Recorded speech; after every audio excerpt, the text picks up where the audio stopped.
दिग्गज कुश्ती खिलाड़ी विनेश फोगाट और बजरंग पूनिया आज कांग्रेस में शामिल हो गए। दोनों ही कांग्रेस के टिकट पर हरियाणा में विधानसभा चुनाव लड़ सकते हैं। हालांकि उन्होंने चुनाव लड़ने के सवाल को हंसकर टाल दिया। तो वहीं कांग्रेस ने कहा कि ये आपको आज या कल में पता चल जाएगा। कांग्रेस में शामिल होने पर विनेश फोगाट ने कहा कि पूरे देशवासियों का धन्यवाद देना चाहती हूँ। मैं आपकी उम्मीदों पर खरा उतरूं। भाजपा नेता और सांसद अरुण गोविल ने कहा कि कोलकाता के आरजीकर अस्पताल में जो रेप की घटना हुई है, उसके दोषियों को कठोरतम सजा मिलनी चाहिए। उन्हें ऐसी सजा मिलनी चाहिए जो समाज में मिसाल कायम कर सके। ऐसे लोग अर्ध विक्षिप्त होते हैं। कठोर सजा ही इसका इलाज है। कांग्रेस नेता उदित राज ने कहा कि अगर हिमाचल में रोहिंग्या मुसलमान सक्रिय हैं, तो इसके लिए बीजेपी जिम्मेदार है। वहां भाजपा की सरकार रही है, उन्हें इस मामले को देखना चाहिए था।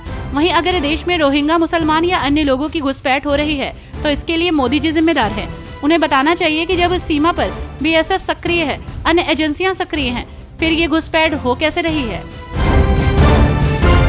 मुख्यमंत्री मांझी लाडली बहन योजना पर एनसीपी एससीपी सांसद सुप्रिया सूले ने कहा कि मुख्यमंत्री के नाम से जो महिलाओं और बहनों के लिए योजना लाई गई है, वो लोकसभा के नतीजों के बाद आई है।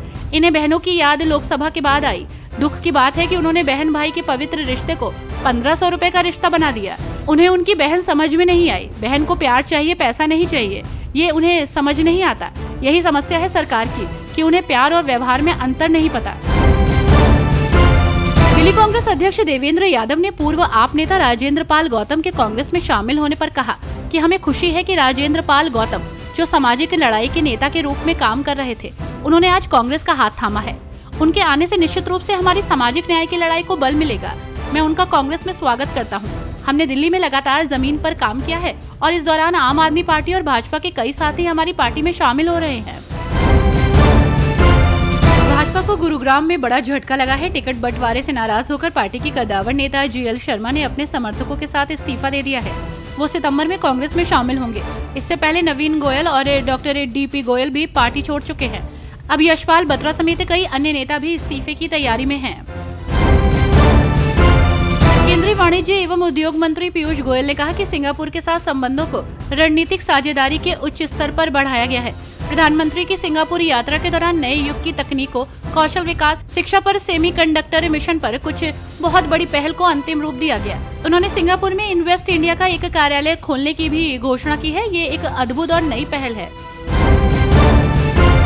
जम्मू कश्मीर में विधानसभा चुनाव के लिए भारतीय जनता पार्टी ने आज अपना घोषणा पत्र जारी किया। इसके लिए गृह मंत्री अमित शाह आज जम्मू पहुंचे। इस दौरान उन्होंने कहा कि आर्टिकल 370 इतिहास बन चुका है। ये कभी भी लौटकर नहीं आ सकता, क्योंकि यही वो विचारधारा थी जिसने युवाओं के हाथ में पत्थर थमाए।